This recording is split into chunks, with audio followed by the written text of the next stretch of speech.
Hey guys, welcome back to Mo's Game Table. Today we're going to take a look inside the Dogs of War, C3 Module 2, the BAOR Sector, 1985. This is a game designed by Fabrizio Vianello and published by Thin Red Line Games.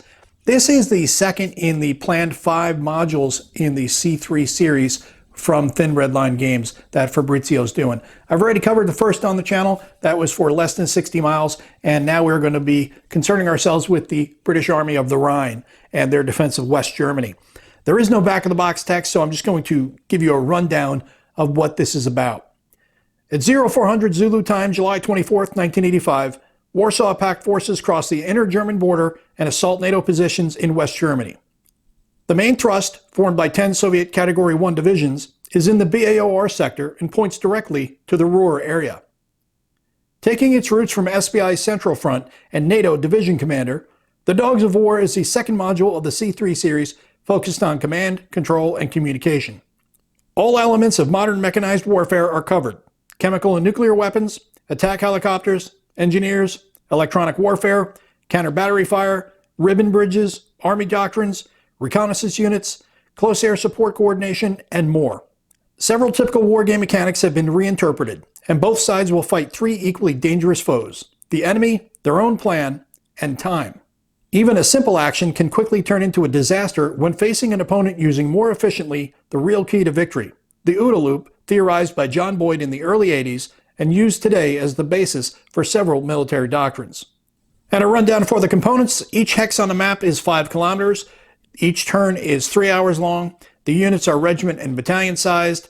We have close air support attack helicopters, command and control communication related problems, electronic and intelligence warfare, artillery interdiction and counter battery fire, chemical and nuclear warfare, special events for Warsaw Pact and NATO, random events to further increased battlefield chaos.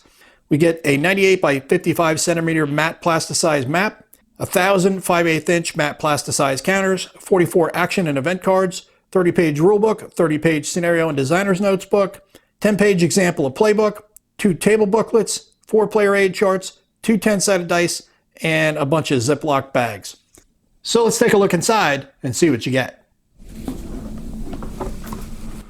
All right, we have our baggies, 2D10s, our deck of cards, operational procedures,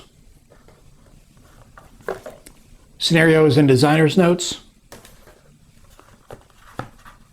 the rule book, player aid cards, 2 booklets for charts and tables, 1 for each player.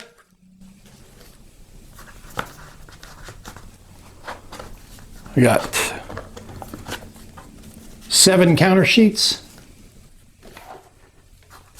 and our map. So let's set up the map and take a closer look at the game. And here's a look at the map that comes with the game. East Germany is in the bottom right corner of the map. The first major city in Western Germany on the eastern edge is Braunschweig, and all the way to the west we have Winterberg and Munster. So that gives you the idea of the area of operations you'll be using in this map. Just like in the first one of the C3 series, and just like Under an Iron Sky and Deadly Northern Lights, this is a plasticized map like I had mentioned earlier, so it's going to be spill resistant. Obviously you still don't want to have drinks on the table, but it will protect the map from being destroyed and it won't tear as easy. The plasticized maps do work nicely. The only thing is, just like with the other ones, and again, this is just more of a personal feeling for me, is some of the towns can be lost. The text can be lost in the color of the map itself. So it's a beautiful map, don't get me wrong, but it's just some of the text you have to look a little harder for. So if you're not as familiar with the geography of the area, you may have to hunt for those names a little harder in some of the areas than you would in, say, other maps where the text is a brighter color in the darker areas. Now we'll take a look at the player aids that come with the game. First is the NATO player mat, which gives you the NATO time track, the command points, engineer points, electronic warfare points, and the air points. Then we have the same for the Warsaw Pact player. And we have the NATO Order of Battle for North Ag Sector 2. And the Order of Battle for the Warsaw Pact for the Northern Front Sector 2. And lastly, we have the ground combat chart, which gives us our combat differential, combat support points, ground combat sequence, weather combat modifiers, chemical warfare combat modifiers, the combat modifier summary, electronic warfare effects, terrain combat modifiers, and the obstacle combat modifiers. Then we have the charts and tables. This is a 10-page booklet, one for each player. A lot of charts and tables in here, so we're just going to look through it real quick. On the inside of the front cover is all about movement.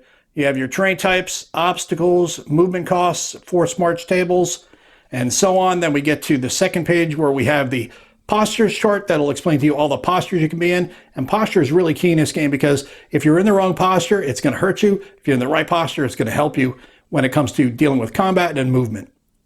Then on the next page, we have the orders charts, which lists out all the orders that are available to both NATO and Warsaw Pact units. Then we have the bombardment and interdiction tables, as well as the anti-aircraft fire and the supporting tables for each of those actions in the game.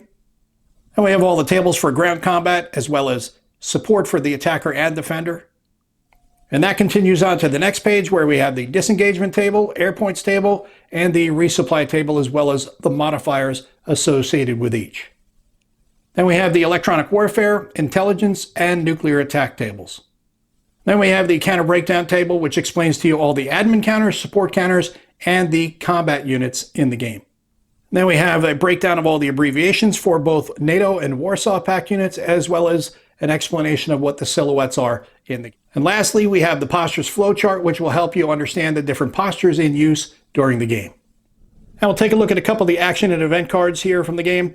For the NATO player, this is played during the air phase, and for 2 turns, NATO anti-air has an additional +3 DRM in North Ag Sector 2. And for Code Broken, you play during the electronic warfare phase. For 2 turns, all NATO intelligence attempts in the North Ag Sector 2 have an additional +2 DRM.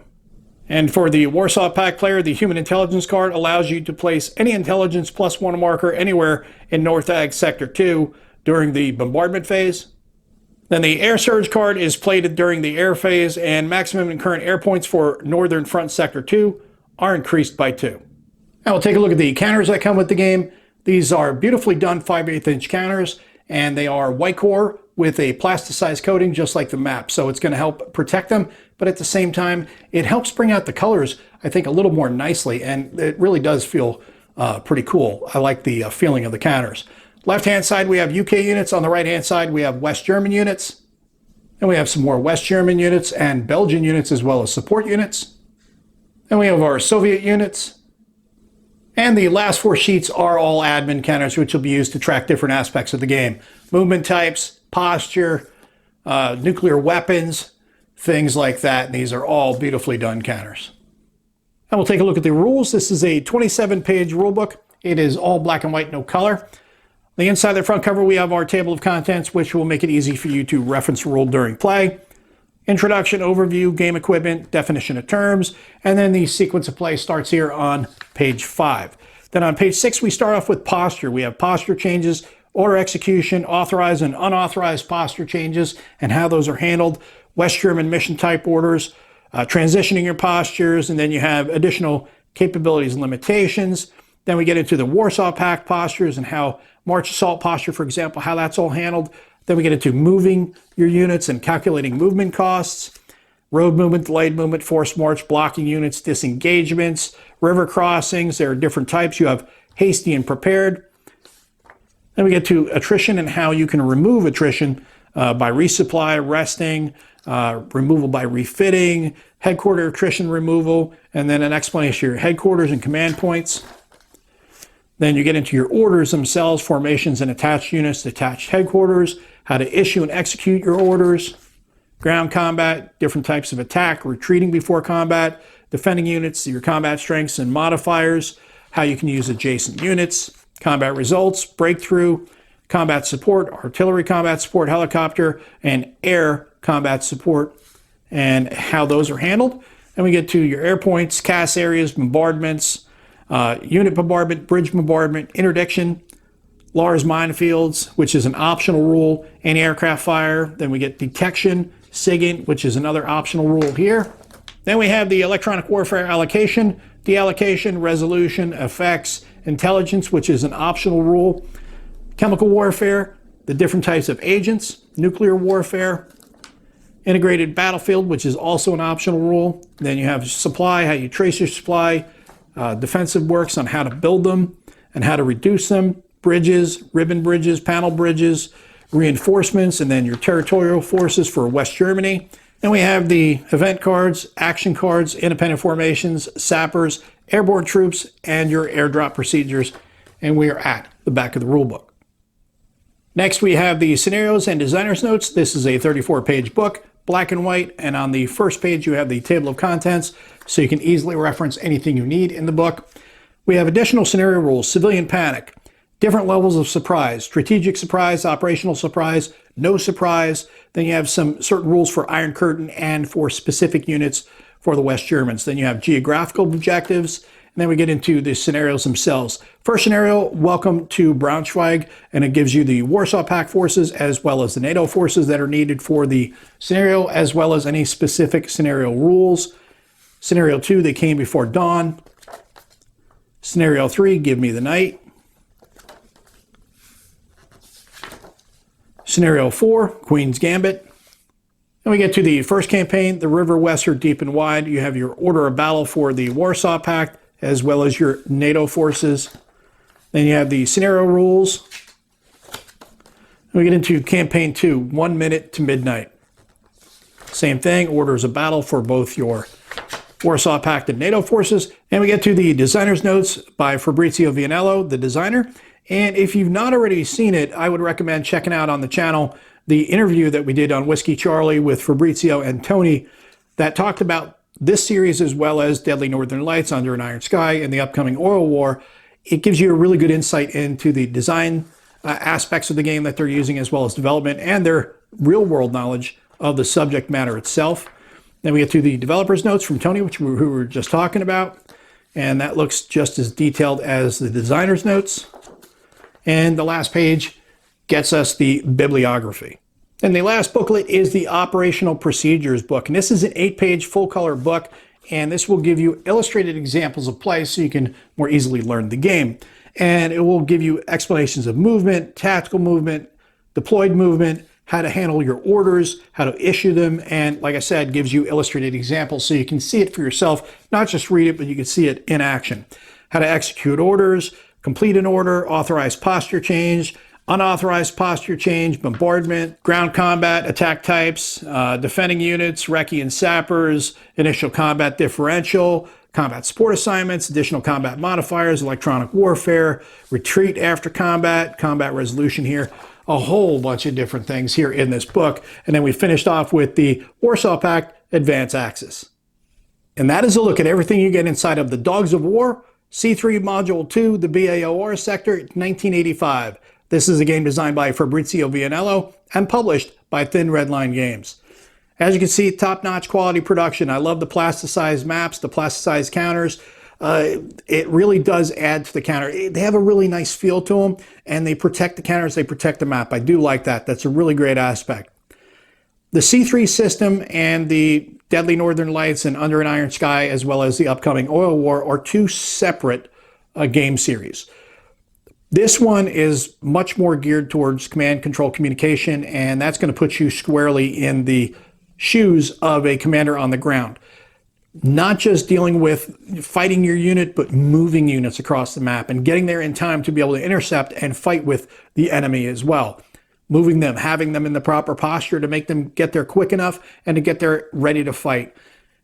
It poses a whole new set of challenges, and this leans more towards simulation than it does game. So just bear that in mind. The other thing to bear in mind is this is already out of print. It was in print, it was in stock, I should say, and it lasted about 2 or 3 days before it was completely sold out.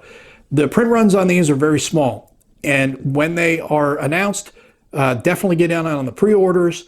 They're actually called a reservation. You just reserve it on BGG with Fabrizio in the forums there, and that way he knows the count that he can set aside, and he has names on the reservation. So make sure you jump on reserving the game. Don't count for or wait to count on when it comes out and then you're going to jump on it. You may lose out because I know some people wanted this game, they did not reserve it, and it is gone now. So be mindful of that. You may still find some on the secondary market, and maybe some out there with a few distributors that will have the game. But they're worth the price. I think these are fantastic games. I think both series are outstanding, and You get high quality production, you get really solid games, great documentation. Go to the Thin Red Line Games website and you will find nothing but continual updates being placed up there. There were some updated rules here for Dogs of War, and there is an update kit that you can print out for less than 60 miles if you have that one. So that way you can bring it up in line with the rule changes, the small rule changes that were made, the counters, things like that, some errata on the counters. It's fine to play it as is, but if you want to get it completely in line with Dogs of War, you can just use the print out the update kit and you're good to go. But definitely buy it with confidence. These are really solid games, and Fabrizio's a really fantastic designer. And like I said, if you've not seen the Whiskey Charlie episode with him and Tony on it, it's worth the watch because those two guys are great to listen to, and they give a lot of great information on this series as well as the other series they're working on with Under an Iron Sky, Deadly Northern Lights, and the upcoming Oil War. Well, I hope that helps you guys out if you've been curious about this one. If you have any comments or questions, post them down below. Thanks for tuning in, guys. See you next time.